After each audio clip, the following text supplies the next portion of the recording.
Welcome to HOWZAT, part of marsupial.world, an unambiguous podcast where we shine a light on the strange, the controversial and the forgotten stories of Australia's most mysterious creatures. Today we begin with the first of 12 striking images linked to what many believe is long gone, the Mainland Thylacine.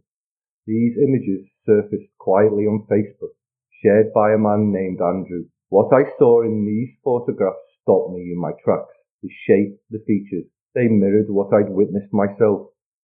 And what I could see sparked my interest. I had to know more. But before I could even process it, I saw something else. A storm of accusations. Hoax. Fake. Entire forum threads and social media posts appeared overnight, determined to discredit Andrew, to erase his story before it could even be told. His photos were picked apart. The ones he posted were partial, sometimes just the head, sometimes just the hocks, or shaded fragments that seemed to fuel the skeptics even more. But I needed to go deeper, so I reached out to Andrew, and to my surprise, he responded. He shared with me what no one else had seen, the first full image of that beautiful day. This wasn't just a chance sighting. Andrew describes it as a three-part phase encounter. First, the shock of seeing a thylacine. The second, a tense, close-range meeting. And then finally, what he calls an ambush, an experience that he would never forget. Today, I'm travelling across Melbourne to meet Andrew, along with my co-host Tom from South Australia. Together, we'll dissect Andrew's story, explore the full image he captured, and ask the questions so many have tried to silence.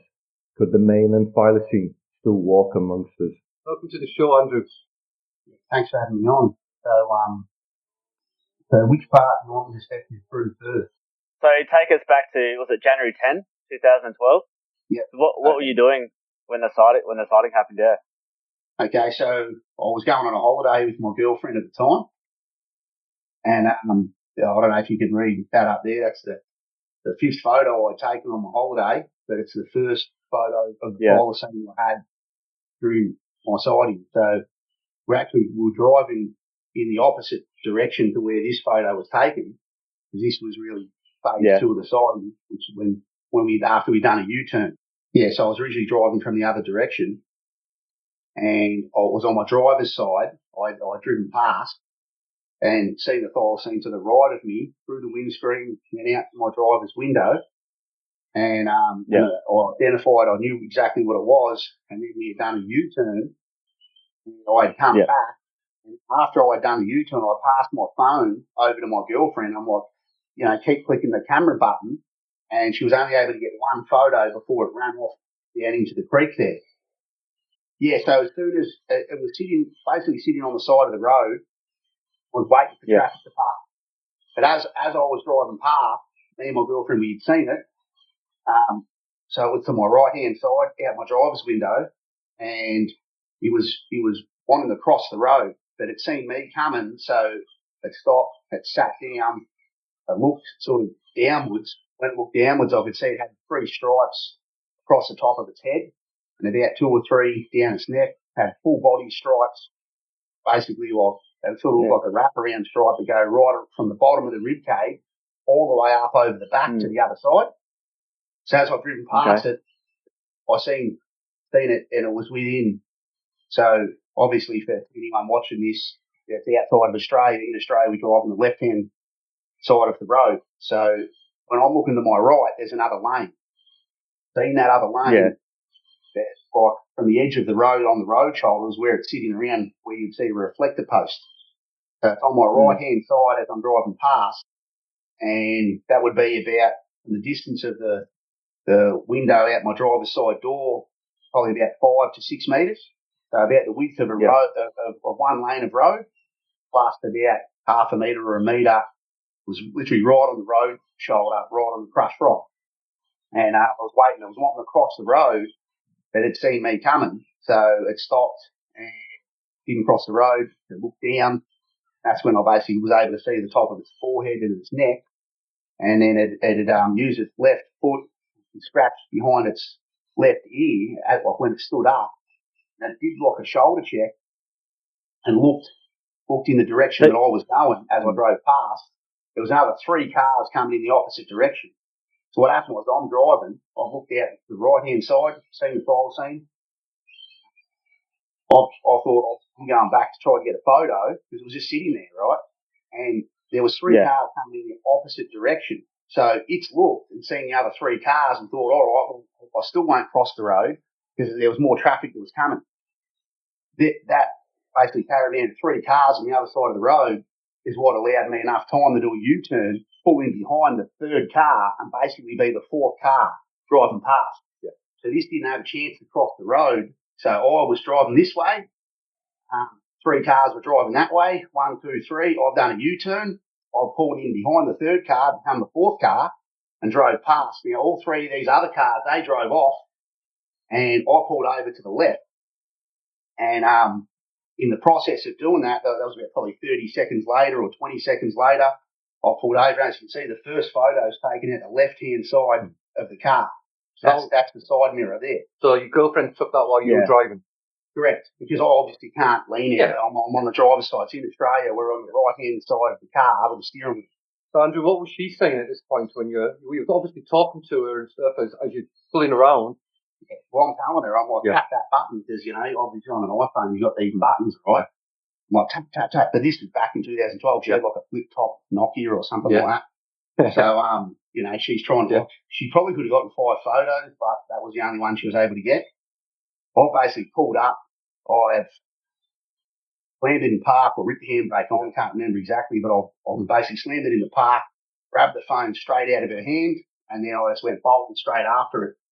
And so the area, and this is another shot. As you see, this photo 18 is after the whole sighting, but I took a photo later on after the whole sighting after the other photos.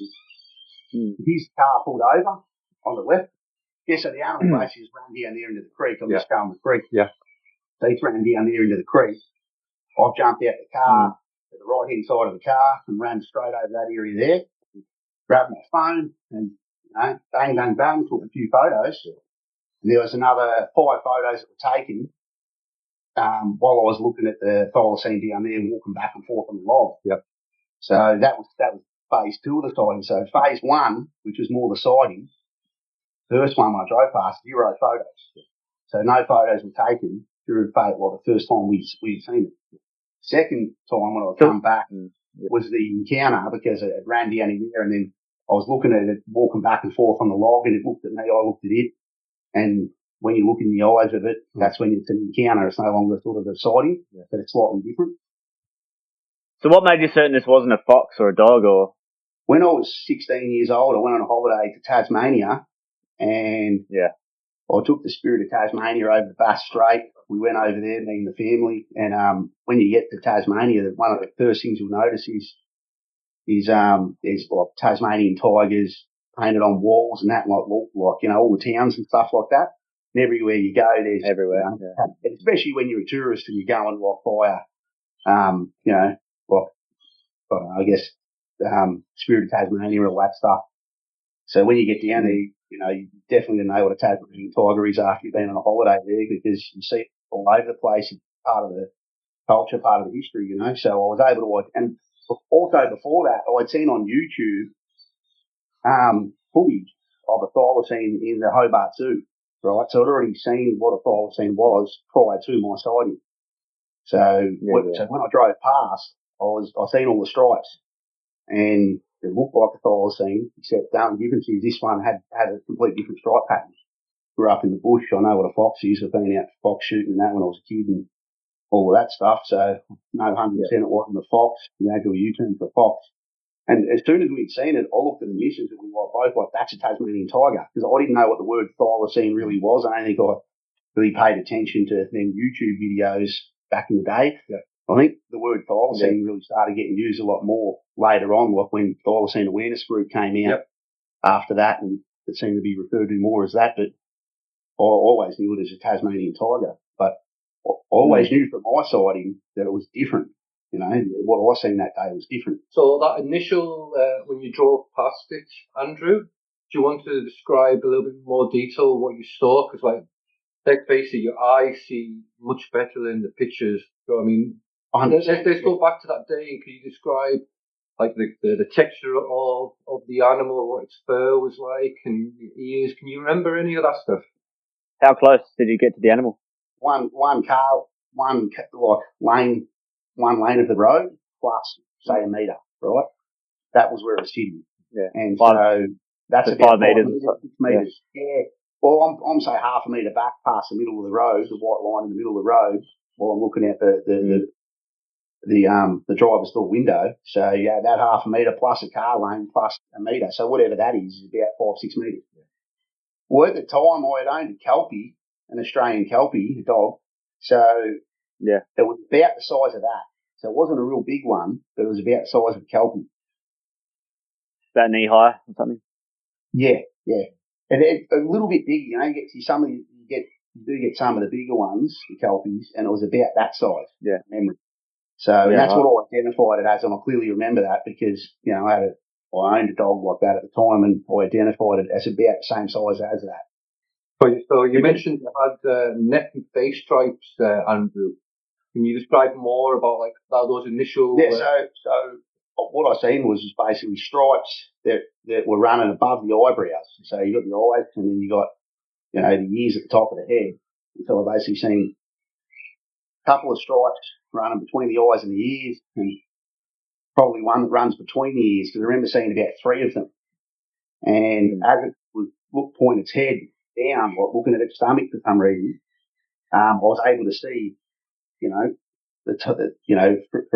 from its forehead right up its neck, had more stripe up its neck. It's not like a Tasmanian tiger where you see the stripe pattern on a Tasmanian tiger. You get about 16 stripes or something like that. I think on a male in Tasmania, the Tasmanian tiger. But this one's got stripes that runs right up across from the base of the tail, the whole body, and the whole head. Right, 3 stripes on the forehead, about 3 on the neck that wrap around the whole way, and then stripes in band, for 40 mil apart or something, the whole way around the whole body, all the way to the tail. So it's basically a tiger from the tip of the nose to the tip of its tail, and from its paws right up to its shoulders, the whole way around. Now, only you do get horizontals on the shoulders, but we can cover that sort of later on. But what I seen on the side of the road was really just 3 stripes across the head, 2 to 3 on the neck, and then full body stripes. I didn't see tail stripes, so I didn't pick that up when I was driving past. I was more looking at its head. Because the first thing you do was, I was sort of like trying to. I think the first thing you do when you see any animal is you probably look at the head, Yeah. So which is different to a Tasmanian tiger, because you see the stripes, they start at the back near the base of the tail, and they get a couple that go down the legs, down the thighs or whatever, and then they thin out as they get up to the top of the shoulders and they stop. So they do have very faint stripes. Tasmanian tigers have very faint stripes and markings elsewhere on the head or the neck, but not like these. These ones over here in the mainland, much thicker stripes. And when you look at the remains of the Mundrabilla specimen, you also see that's got the same thing going on there. It's got them thick bands of stripes that go straight across the head. And I didn't know about the Mundrabilla specimen until years later when I started studying sightings. But anyway, that's what I seen. That's what I seen. I identified that. Do you want to talk a little bit more about the encounter then when you kind of followed it into the bush? Yeah, well, I jumped out the car here. Just grabbed the phone straight off the missus and ran, because it's obviously ran down. It was running that direction, so it's ran down there. I've grabbed the phone, I've run over to this spot here. Could have been that spot, but I'm pretty sure it's more this spot here. And I tried to get a couple of photos as it was running away.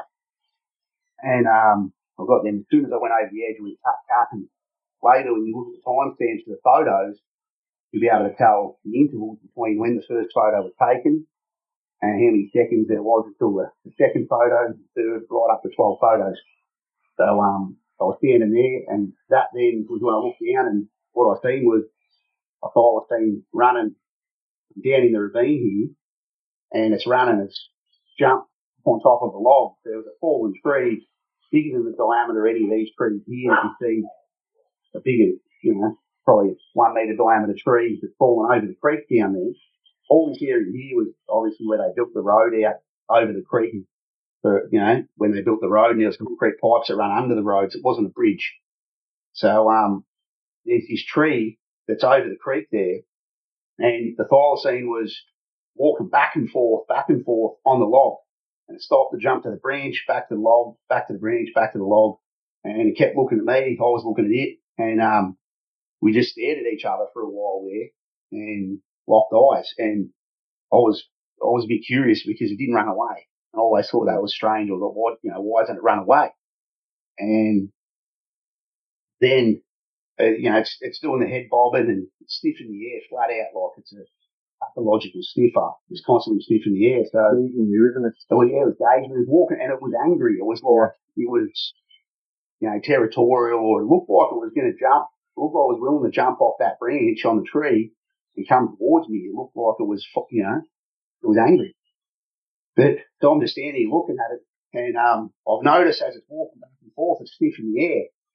So when I used to go hunting, I went back when I was a kid, when I was young, we had friends that owned farms and that, and we used to go, shooting foxes and that, they had sheep and all that stuff.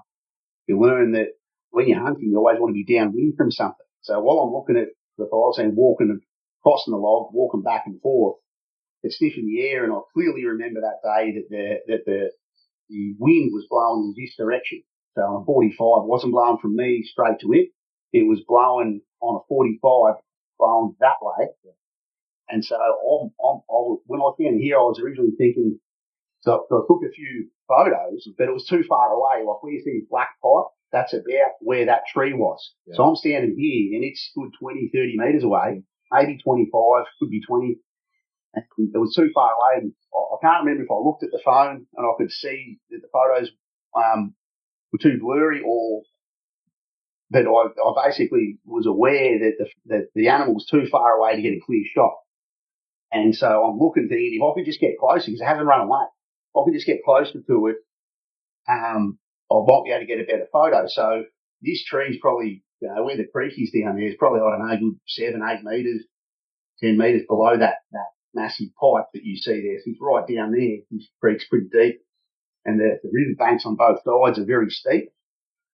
So I'm looking at it and I'm thinking, maybe I'll run around this way and I'll come over the top and I'll try to get some photos while it's walking back and forth on that log. But the wind was blowing in that direction. So I came back and I spoke to the missus quickly. I said, I was walking the log, so I'm just going to go down the creek and try to get a photo. So then I've run and I've gone full circle the whole way wide, all the way down on the tree line. So I've obviously had to get down there first. And as you can see, there's stones everywhere, right?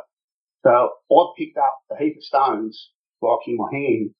I've got the camera ready, and I'm thinking, well, somewhere down in here, walking around in here, back and forth on this log. So I'll place myself down creek. The wind's blowing this way, so you can't smell me. I'm now here. But when I originally walked back from there, I didn't make really any sudden movements. Like I took a couple of steps back, and then I turned my head, I look at it, and I look away, look at it, look away. And I just walked backwards, walked off slowly as if I wasn't interested.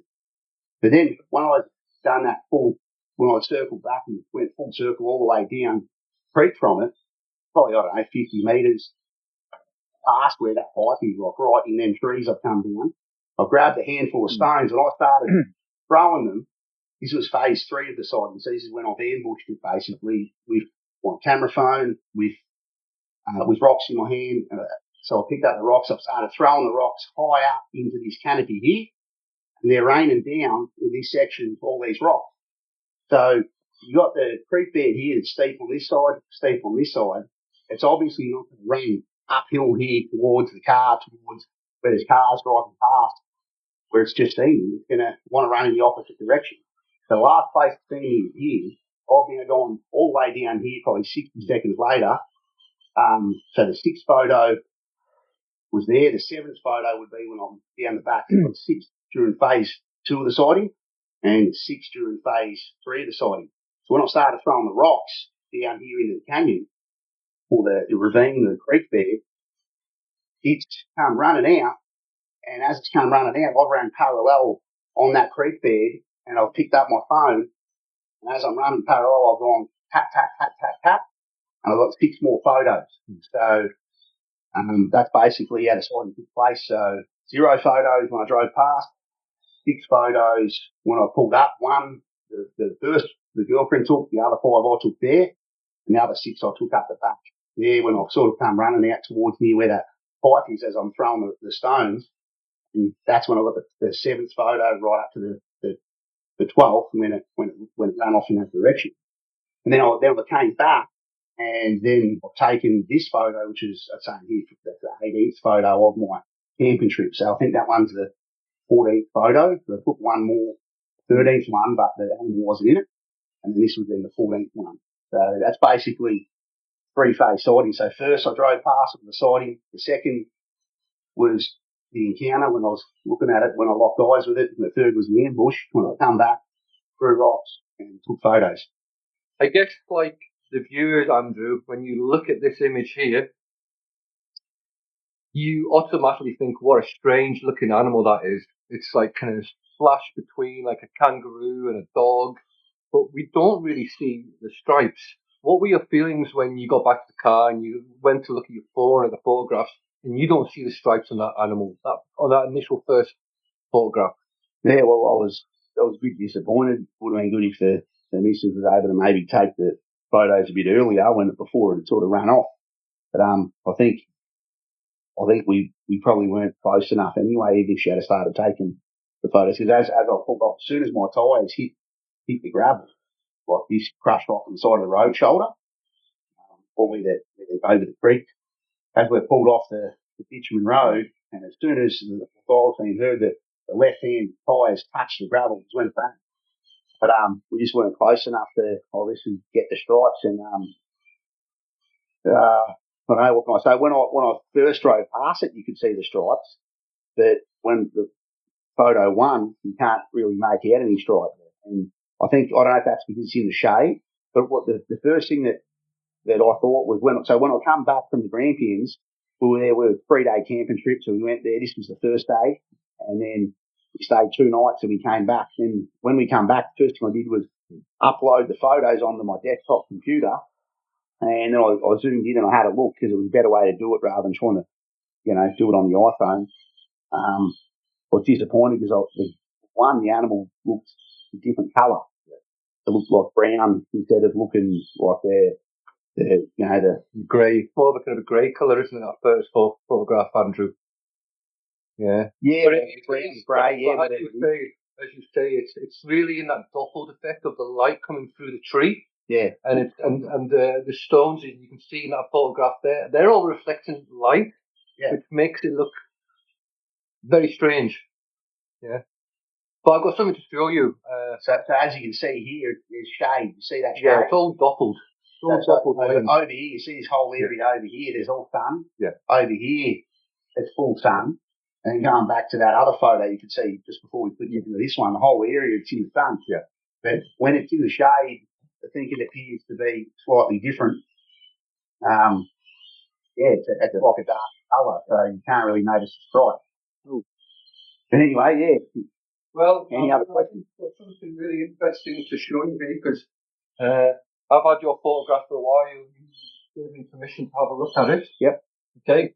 I haven't done anything kind of spectacular to the photograph.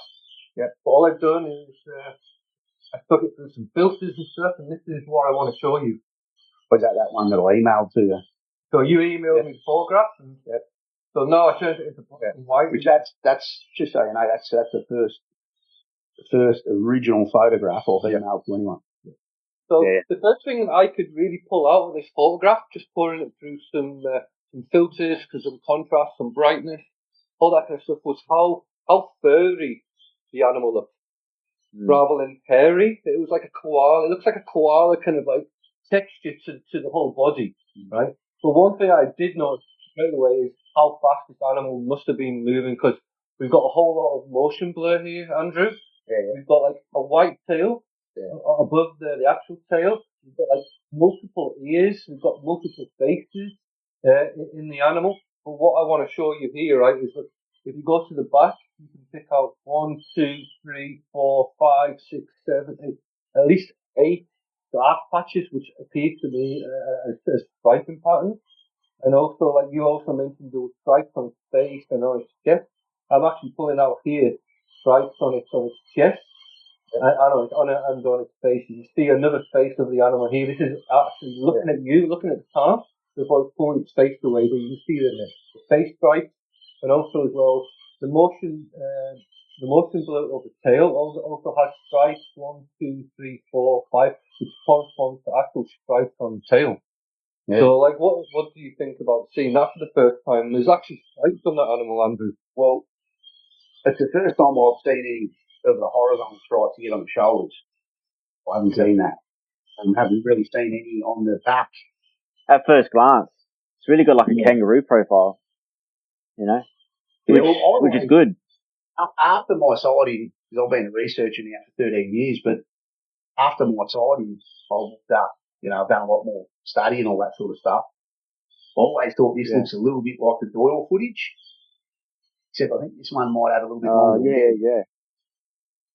And as the Doyle footage, it was sort of like that colour, like that darker looking colour. But they look different in the sun. If this was over there in the sun, it wouldn't look as dark. In the shade, it looks very dark. Well, your other photographs do show that, Andrew, don't they? When the one's in the sun, it's a real reddy, it actually changes a lot depending on the lighting. Because and even some photos, when we looked at the time and date stamps of the photos, one was photo 8 compared to photo 9. The colour of the animal is completely different. And I don't know what it is, if it's like you're seeing the shaded side of the animal, or if the sun is hitting directly on the fur, it comes out different. So, have you seen kangaroos in the sun and the shade at the same time? Like when they do change colour? Like, because I've had heaps of Western Greys on my property, and I've got this wicked photo where half of them in the shade and half in the sun, and like it's the same thing here. So when you got the animal in the shade, it's a real darky grey sort of colour, but in the sun, especially the afternoon sun, it goes bright red. Yeah. You know? So when you first zoomed in on it, it looked like a kangaroo. It's like the head profile and the neck, the way the back sort of slopes down to the tail. It's got this kangaroo looking profile. But then when you zoom right in on it, it's got like real thick legs, front legs, back legs, and kangaroos don't have that, obviously. So it's like a kangaroo looking dog, really, to me. Yeah. I think that's a good description, isn't it? A kangaroo looking dog. And at first glance, how many times have you heard that from the Aboriginals in our community? Yeah, well, they do bipedal hop as well, so they are set up like morphology. They are set up so they can bounce like a kangaroo as well. They've obviously got the long tail. So you've uploaded photos on the Thylacine Sighting Facebook page, just from the photo from your screen, but down at the creek, and you got that time phase 3. And in that phase 3, and you got I don't know if you got it there at all, but you got where the animal back legs are together and it's jumping up. Yeah. That was phase 3. So that's when I ambushed it. Yeah. But what you'll notice, and you see, this is where it all gets a bit interesting. This animal here, I think this one might be different to the one that I seen on the log and the one that I seen during phase 3. You're saying there's more than one? Yeah, correct. Yeah, because I didn't know. I always thought it was one, and it was interesting because when I first showed Christian these photos last year, it's actually January last year I showed him these photos, he picked up straight away that this animal here is different to the one that is walking on the log. And for me, it just never registered. I only ever seen one animal at a time during my sighting. So I just assumed it was the same. But when you actually, and there's nothing in the background to really gauge the size of it, but I always thought this is interesting because it always seemed like this was about the size of a kelpie, yet the one that's walking on the log looks way bigger, looks about 1 metre tall from the paw right up to the top of its ears or top of its head. So it wasn't something I picked up on anyway. This is skinny. This one's young. And when I seen it on the side of the road, it sort of looked like, you can look at a dog and it kind of looks like a puppy. Versus you can look at a dog that's older and it might have grey whiskers or something. You can tell it's an older looking dog. This, to me, when I first seen it driving past it when it's 5-6 metres away, it looked young for some reason. You know, it looked young, it looked healthy. Yeah, it does. It actually looked a lot It's got the more body shape. than this. Yeah. It looked a lot more muscular than what this appears. But I think this, you can't see the length of the hocks. So, first thing a lot of people will do is they want to see the size of the hocks to determine whether it's a thylacine or not. Yeah, what's taking you 13 years? Well, why is it taking you 13 years to get to here? Well, that's a good question. Basically, I just never thought that the images were really good enough for anyone to accept them. I reported the best photos that I had to the government, and they brought in a professor of biology, and he's I don't say his name, but I can do that later. But they brought him in, and he runs the Grampians and he deals with all poison baits or what they call invasive species control.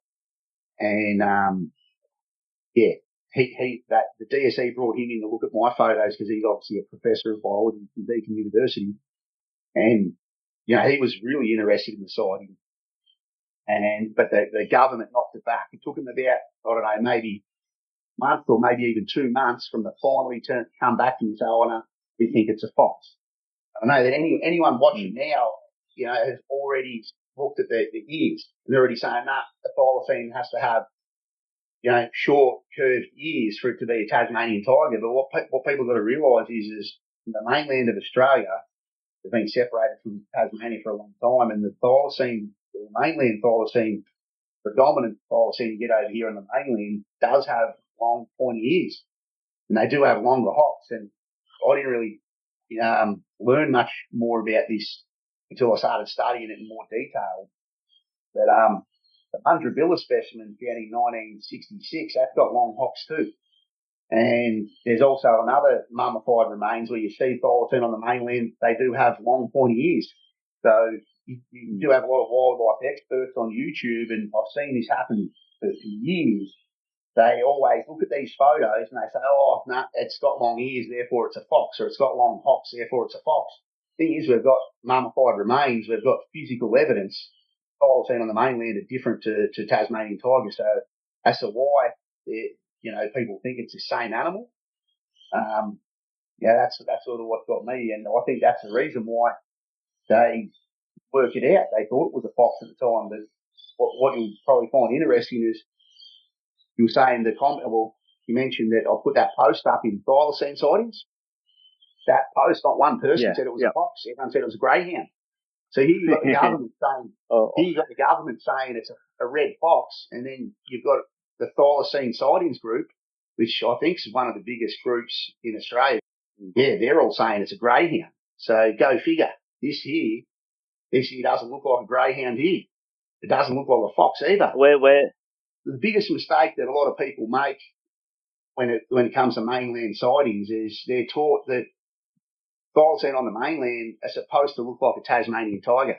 And, when you've got long pointy ears and you've got longer hocks, obviously there's a different morphology that's going on. So you can't compare what you see on the mainland. If something like this image came up in Tasmania, that's not a Tasmanian tiger. It's got long pointy ears.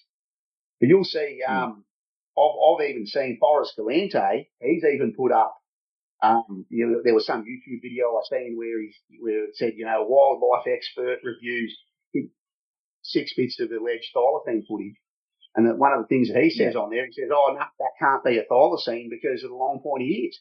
And, he's got 1.6 million subscribers.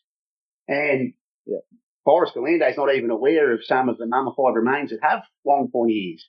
But here you have people like with all these YouTube videos saying that long pointy ears isn't what if it has a long pointy ears, it's not a thylacine, and that's not the case.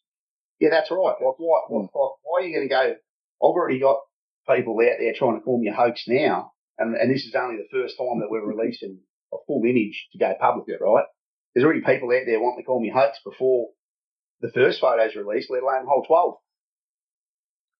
And so, as we reflect on Andrew's extraordinary encounter in the Grampians on January the 10th, 2012, an encounter that began with a sighting, led to an interaction, and left behind a trail of photographs, we're left asking who else was there. Andrew wasn't alone that day. He remembers pulling in behind 3 other vehicles after making a U-turn, all while he saw the Thylacine. Did the other passengers in those cars see it too? Today, we've looked at the first image, the initial glimpse into this controversial moment. But this is only the beginning.